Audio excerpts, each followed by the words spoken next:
हर हर महादेव दोस्तों। स्वागत है आपका नए दिन नए ब्लॉग में। दोस्तों आज मैं बहुत खुश हूँ और इस खुशी की दो वजह है। पहला तो जो कल से छठ पर्व है वो शुरू हो चुका है, और दूसरी खुशी की वजह यह है कि फाइनली हमें छुट्टी मिल गई है ताकि हम अपने घर जाके छठ पर्व को मना सकें। तो दोस्तों जैसा कि आपको पता है कि छठ पूजा जो है दिवाली के चौथे दिन, दिवाली के बाद जो चौथा दिन होता है यानी कार्तिक मास के शुक्ल पक्ष के चतुर्थी को स्टार्ट हो जाती है और सप्तमी तक चलती है यानी 7वें दिन तक चलती है। इसमें जो पहला दिन होता है वो होता है नहाय खाए, दूसरा दिन होता है खरना, और जो तीसरा दिन होता है वो संध्या अर्घ, और चौथा दिन होता है वो प्रातः अर्घ होता है। इसमें जो दिवाली के चौथे दिन जो पहला दिन होता है यानी छठ पूजा का पहला दिन है, लेकिन जो दिवाली के चौथे दिन होता है बाद उसमें नहाय खाए होता है, यानी कि जो जिसने व्रत रखा होता है वो सुबह उठकर स्नान कर कर अपने घर की अपने पूजा स्थल की जो सफाई करता है, और उसके बाद वो खाने की तैयारी करता है यानी सात्विक भोजन बनाते हैं जिसमें चावल, चने की दाल और लौकी या कद्दू की सब्जी होती है, जिसे खाकर जो ये व्रत की स्टार्टिंग होती है। और जो अगला दिन खरना होता है यानी कि जो आज का दिन है वो खरना है। तो इसमें खरने का जो मतलब होता है हमारे ग्रंथों के अनुसार खरने को शुद्धिकरण बोलते हैं। इसमें तन की शुद्धि के साथ साथ मन की शुद्धिकरण भी होती है। इसमें जो व्रत रखती है महिलाएं वो अपने मन को तैयार करती हैं व्रत के लिए, क्योंकि इसके बाद जो है 36 घंटे का जो कठिन व्रत स्टार्ट होता है जिसमें ना जो महिलाएं व्रत रखती है वो ना खाना खा सकती हैं ना पानी पी सकती हैं। तो आप समझ सकते हैं कि ये कितना कठिन व्रत होता है।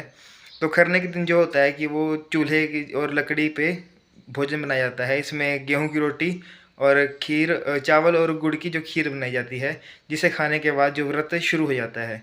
तो आज फिलहाल फाइनली हम घर जा रहे हैं, हमारे मम्मी तैयार कर रहे होंगे वो खाना, तो हम शाम को दिखाएंगे कैसे वो चूल्हे पे तैयार होता है।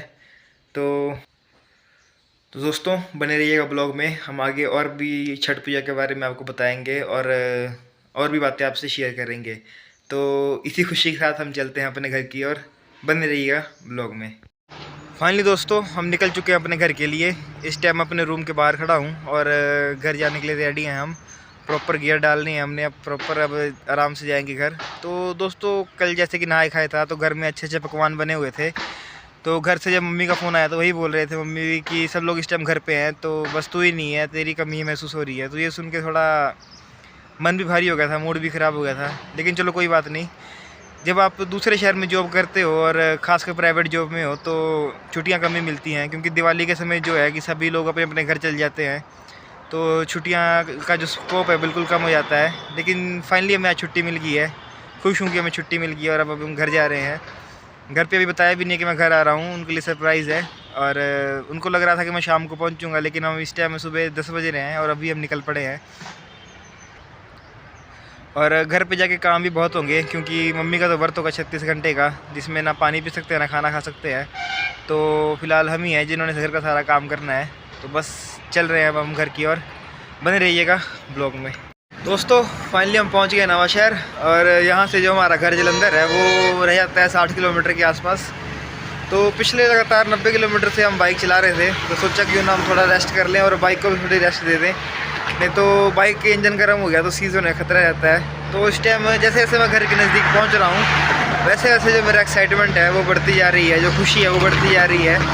मन कर रहा है कि बस कुछ ऐसा हो जाए ना कि बस एक बटन दबाते मैं घर पहुंच जाऊं, लेकिन क्या करें, डिस्टेंस तो कवर करना पड़ेगा। तो बस 60 किलोमीटर यानी कि एक घंटा 1.5 घंटे का रास्ता बचा है। अगर ट्रैफिक नहीं मिला तो 1.5 घंटे से पहले ही पहुँच जाएँगे। तो बस घर पहुँचते हैं थोड़ी देर में, बने रहिएगा ब्लॉग में। दोस्तों आखिरकार 2.5 घंटे के लंबे सफ़र के बाद हम पहुंच गए अपने घर, और मम्मी तो इस टाइम घर पे नहीं है, वो गए हुए हैं अभी प्रसाद लेने। और मम्मी ने यहाँ पे सेटअप कर तैयार करके रखा हुआ है, जहाँ पे आज शाम का जो है वो सात्विक भोजन बनेगा और कल के लिए प्रसाद भी यहीं पे तैयार होगा। तो मैं आपको दिखाता हूँ वो सेटअप मम्मी ने क्या कर रखा है यहाँ पे। तो दोस्तों आप देख सकते हैं ये जो बड़ा सा टोकरा है इसको हम दौरा बोलते हैं, और ये पीतल के सूप है जिसमें हम प्रसाद सूर्य भगवान को अर्पित करते हैं। और ये मम्मी ने चूल्हा बना रखा है ईंटों का, और सामने जो आप देख रहे हैं लकड़ियाँ वो सूख रही हैं अभी। तो शाम को यहीं पे मम्मी जो है आज की रात का अपना सात्विक भोजन तैयार करेंगे, और कल के लिए जो प्रसाद है वो भी यहीं पे तैयार होगा। जब शाम को मम्मी बनाएंगे अपने लिए खाना और प्रसाद, तब मैं आपको एक बार दिखा दूँगा। तो बने रहिएगा ब्लॉग में आप। देखो इन दोनों मेरी बहनों को, इनको और कोई काम नहीं है, घर के काम ना करने पड़े, हाथ में मेहंदी लगा के पहले ही बैठ गए हैं। और सारे काम मम्मी को करने पड़ रहे हैं व्रत में भी। और ये दोनों गधियाँ ऐसी बैठ गई हैं मेहंदी लगा के। हमारे तेरे दो झापड़े तेरा ब्लॉग बिगाड़ देना मैंने। मेहंदी के नाम पर बस ये देखो क्या कर रहे हैं, देखो टाइम पास। गोबर पोत रहे हैं हाथों में। तू भी लगा ले। ये देखो इसने कैसी मेहंदी लगाई है, ऐसे चिड़िया ने आके टट्टी कर दी है यहाँ पे। बिल्कुल देखने में ऐसे ही लग रहा है कि हाथ में चिड़िया टट्टी की है, और ये उसके ऊपर से लगी पड़ी है कुछ ना कुछ करने के लिए। छी, ये क्या बना रही है? अब ये तेरे भी लगा दूं ना, ये टट्टी तो ही लगा अपने। दोस्तों, जैसा कि मैंने बोला था कि आज जो है खरना का दिन, इसमें जो महिलाएं व्रत रखती हैं वो चूल्हे के ऊपर, लकड़ी के ऊपर जो अपना खाना बनाती हैं, जैसे सात्विक भोजन बोला जाता है। तो उसमें गेहूं की रोटी होती है और चावल की खीर, और उसमें चीनी की जगह गुड़ डाला जाता है। और जिसने व्रत रखा है वो केले के पत्ते के ऊपर रख के खाते हैं। तो अभी जो मेरी मम्मी है वही तैयार कर रहे हैं, तो मैं आपको दिखाता हूँ ये मम्मी कैसे तैयार कर रहे हैं। तो आप देख सकते हैं कि मेरे मम्मी जो इस टाइम है वो खीर बना रहे हैं, और इसमें चीनी की गुड़ का इस्तेमाल किया जाता है।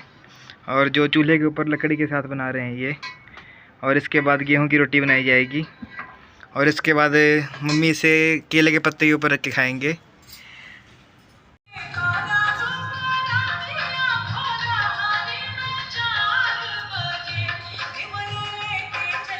और इसके बाद आज खाना खाने के बाद फिर ये परसों सुबह ही जब सूरज को अर्घ दे के उसके बाद ही फिर भोजन करेंगे। तो जो ये व्रत है कम से कम 36 घंटे चलता है, और इसीलिए बोला जाता है कि सनातन धर्म में सबसे जो कठिन व्रत है वो छठ का ही व्रत होता है। तो जिसमें आज ये खाना खाएंगे, कल उसके बाद निर्जला व्रत रखेंगे, जिसमें ना पानी पी सकते हैं ना खाना खा सकते हैं, और फिर परसों सुबह जाके ये व्रत खोलेंगे सुबह सूरज को अर्घ दे के। तो दोस्तों, आज की वीडियो में बस इतना ही। बाकी कल मिलेंगे नई वीडियो और नए ब्लॉग के साथ। तो बने रहिएगा ब्लॉग में और देखते रहिएगा ब्लॉग। जाते जाते चैनल को सब्सक्राइब कर देना और वीडियो को लाइक और शेयर कर देना। राधे राधे।